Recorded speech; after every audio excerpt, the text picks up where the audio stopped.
The Lion King, the iconic story we all know and love, right? Mufasa, Simba, the circle of life. The big, epic moments of drama. People always go on and on about how Mufasa was this majestic king. Royal vibe, the roar, the perfect mane, the sense of superiority. But let's not kid ourselves. Mufasa wasn't the whole story. Now, if you've heard of Scar, you know, the guy who's always painted as the villain in this whole affair, you probably think you have the whole picture. He's the evil uncle, the schemer, the one who tried to take over the kingdom. But here's the thing, Scar's side of the story is never told. Ever. And while everyone was busy praising Mufasa for his oh-so-perfect leadership, no one stopped to ask, hey, what about Scar? Well, that's where we come in. Scar wasn't just some evil lion plotting behind the scenes. Far from it. If anything, he had plans. Big plans, smart plans. While Mufasa was too busy throwing royal banquets and flexing his mane in the sun, Scar was sitting in the shadows, watching, thinking, maybe even planning to improve things. But no, everyone was too blinded by the so-called glory of Mufasa to see that Scar might actually have been onto something. Now, we all know what happens in the movie, right? The typical good versus evil narrative, where Simba, Mufasa's precious little heir, gets all the glory. But what about Scar? What about the lion who was left out, ignored, and blamed for everything that went wrong? What if the real story was a little more complicated than that?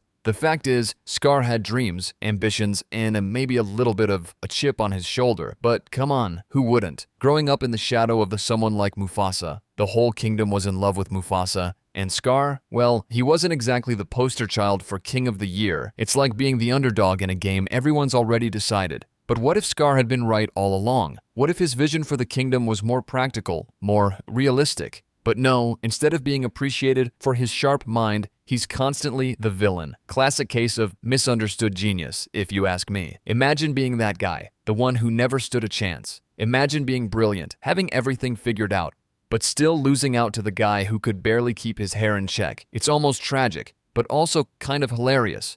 But hey, that's what happens when you're constantly overshadowed by your perfect older brother, right? Poor guy didn't even stand a chance. Young Scar, back when he was just a regular cub, trying to figure out the world like any other lion. He wasn't always this brooding, snarky loner. Oh no, once upon a time, Scar was just a little guy with big dreams. And no, I'm not talking about the I want to be the king one day dream. That's so basic. No, Scar had bigger plans. He was going to be a revolutionary, a reformer, a lion who wasn't just going to settle for being a sidekick to Mufasa and the rest of the royal crew. Scar was always second best. You've got Mufasa, this golden boy, muscle-bound lion with a voice that could melt butter and a mane that looked like it was crafted by the gods. Everyone's telling him how great he is. Oh, Mufasa, you're such a strong king. You've got this regal air. You make all the decisions. You're so witty, so handsome, so perfect. Meanwhile, Scar is standing there like, yeah, that's great. I'm here too, you know. Not trying to steal your thunder, just trying to survive in this wild jungle where everyone loves you for being, well, the best.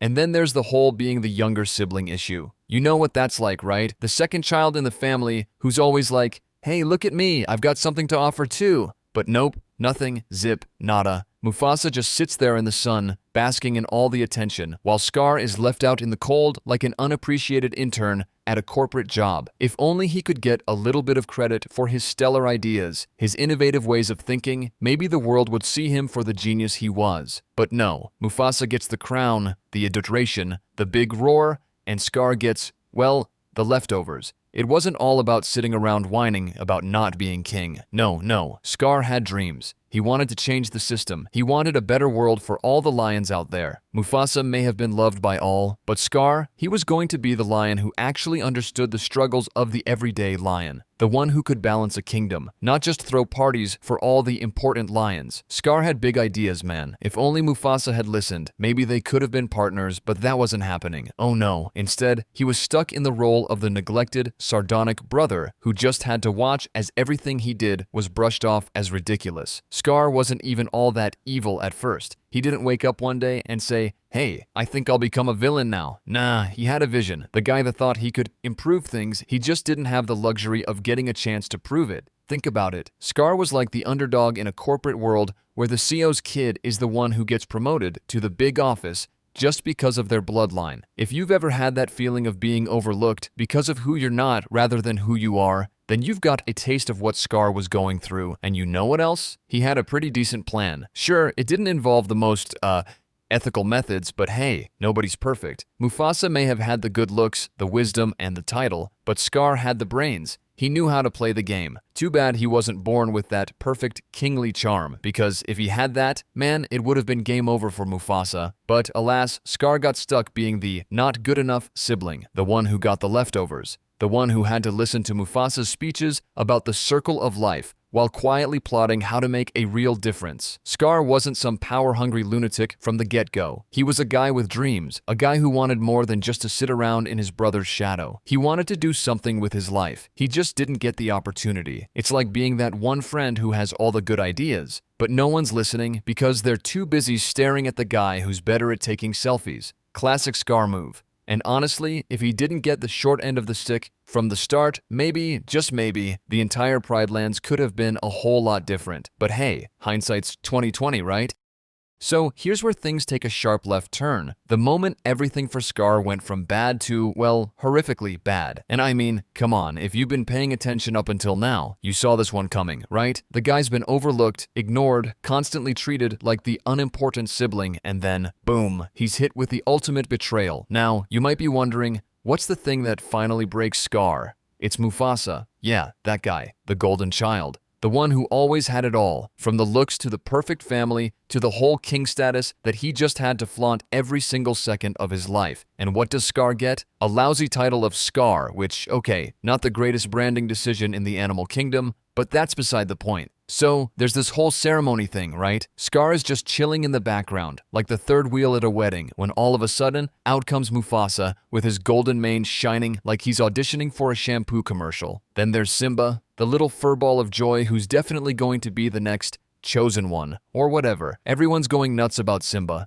and I'm over here wondering if I'm invisible. But then, the twist, Mufasa, in his infinite wisdom, gives Simba all the attention. What does Scar get? Nothing. Not even a, hey buddy, nice to see you today. Nah, instead, it's just this whole, you're not important, shut up and sit in the corner kind of vibe. And listen, Scar isn't exactly sitting there twiddling his thumbs. Oh no, he's been waiting for the moment to strike. He's been biding his time, planning, scheming, thinking about how he's totally going to revolutionize this place. But nope, that moment never comes. Why? Because Mufasa and Simba were busy acting like they had it all figured out. Okay, here's the moment that really gets this ball rolling. Remember that I'm gonna be king someday thing? Yeah, that was a lie, a big one, because as soon as Simba's born, Scar sees that his chances of ever wearing the crown just went from unlikely to not happening in a million years. Can you imagine? You spend your whole life preparing for a moment that never arrives. You think, this is it, my big chance to be something more.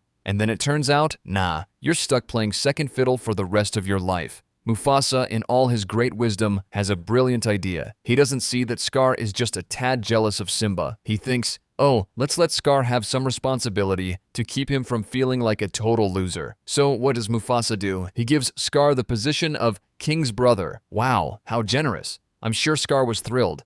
Oh joy, a title that means absolutely nothing. Thanks, bro. You know what this moment feels like? It's like when your friend gets promoted at work and they toss you the job of assistant to the assistant manager as a consolation prize. Like, here, you can hold the coffee cup while I go give the big presentation. Enjoy that title, kid. But Scar isn't stupid. He knows what's happening. He knows that Mufasa's not handing him the keys to the kingdom. Nah, he's just pushing him to the side and giving him a little pat on the head. You're important too, buddy. Don't worry about it. And this, my friends, is the final straw. This is the moment where Scar goes from slightly bitter to full-on villain mode. This is where he starts saying, you know what? Screw this. He begins to plot, and plot, and plot some more. It's time to stop being the side character in Mufasa's little royal show and start taking matters into his own paws. At this point, you've got to feel for the guy. If you've ever had a boss who hogs all the glory, never gives you credit, and then pats you on the back like you're some kind of charity case, you get it. It's frustrating. It's like,